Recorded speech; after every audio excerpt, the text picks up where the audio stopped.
Jessica Leslie, I'll just ask you straight out. Was she leaking stuff to you from the grand Nope. jury? Nope, not at all. And it's the biggest lie ever. I've spoken to her attorney, and I sent him a couple emails back and forth. Let me see if I've gotten any back. I haven't checked my email yet. Um, hold on one sec. Let me see this. Yeah, he wrote me back. Okay, he wants me to call him. So, Good.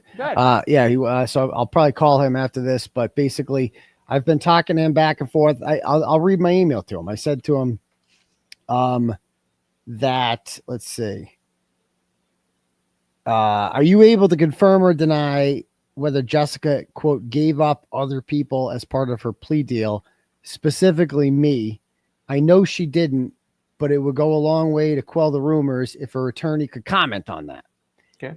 And he said, I have prepared a statement that I'd like to give to the media at court tomorrow. Ooh. Jessica has not agreed. This is yesterday he wrote this. Jessica has not agreed to have me say anything.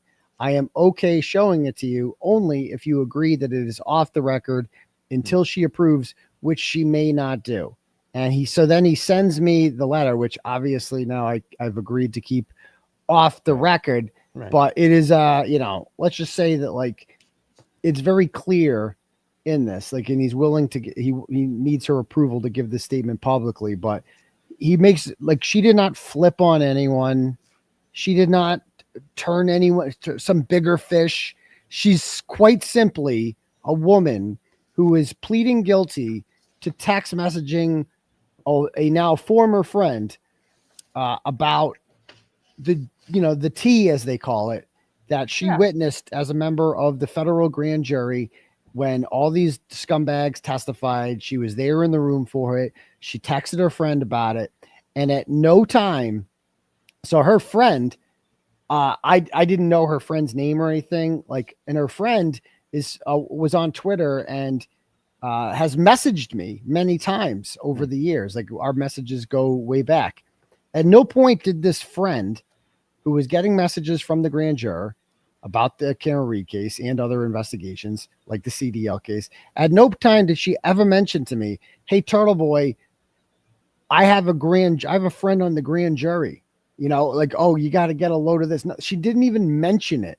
And so I'll read the message that she sent me, if you'll give me one moment. This is what the source told me. She said, okay, I go, I think it would help if I showed our old messages and showed that not once did you ever message me about anything about the grand jury. And then the source messages back to me and says, well, I never did. That would be really dumb because obviously you have a big audience and would share that information, and the government would see that and know. So I would never tell you. I obviously knew it was a secret, even though everyone knew the existence of the grand jury and even knew who was there. People literally sat outside there taking pictures and stuff. It's public. Small pieces of info did get dropped on Twitter. Even Plevin and Grant wrote stuff that wasn't in the public info, and it was fact, but nobody would know, of course. How did they know? Not from me or you. And she goes, I don't even recall you ever even sharing anything private. Like, Grant and Plevin knew more about the federal investigation than you did. Even the Sea Monster account knew more than you did. So like, I knew shit. And so this source is like telling me that, like, yeah, obviously I didn't tell you anything because you're Turtle Boy. You were gonna then we'd be busted if that happened. So obviously, we're not doing that. So would have compromised the whole grand jury. She's just told one friend, and that's it. And so I love this. she's not in trouble. I mean, she's like, that's why she's gotten such a lenient sentence, because it was no big deal. Okay. It was just simply, and the lawyer fully admits, and she fully admits, that was illegal what I did. That was stupid what I did. I should not have done that. But it was an isolated incident in which I sent one person. I just gossiping with her about the case. And I never thought it would see the light of day. I never gave her permission to pass these messages on to anyone else. She never did pass these messages on to anything else. The reason that they got caught is because the friend made a tweet about the CDL guys getting the CDL scandal indictments about 5 days before the announcement was made about the indictments. She was posting about it on Twitter, and that caught the attention of the FBI because there's only one way to know that. And then they realized this account, who was an anonymous account, which means they subpoenaed Twitter and they got her information. And so they realized that like they tracked this woman down, and I guarantee it's the FBI. They probably tracked down all your known associates and whoever, but they probably knew before they even spoke with her exactly who she was talking to on that grand jury. And they took her phone, went through it. Remember, they read Michael Proctor's messages without ever taking his phone. They can just read your messages, apparently. So they just go on the cloud and read it all. And they realize, okay, she's talking to a grand juror, and they don't ask you questions they don't know the answers to.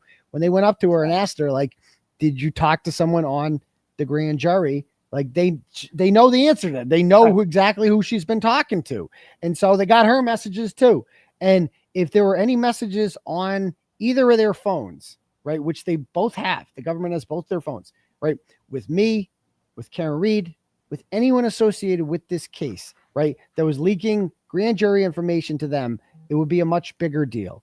But it wouldn't even be illegal, by the way, if they did do that, because it's not illegal to receive information that you didn't solicit. Like if somebody just sends you information, you don't have to put your fingers in your ear and say, I didn't hear that, you know? Nope, you do not. And that's why, especially if they send it to a journalist, it was an old paper, you know, like there's no like Watergate tapes and all things like that. Yeah. People should take a look at the history. Pentagon Papers. Right? Yeah. Pentagon Papers, all that kind of stuff. That thank you for laying that all out, because that's great. We're going to probably break that out, retweet that tomorrow.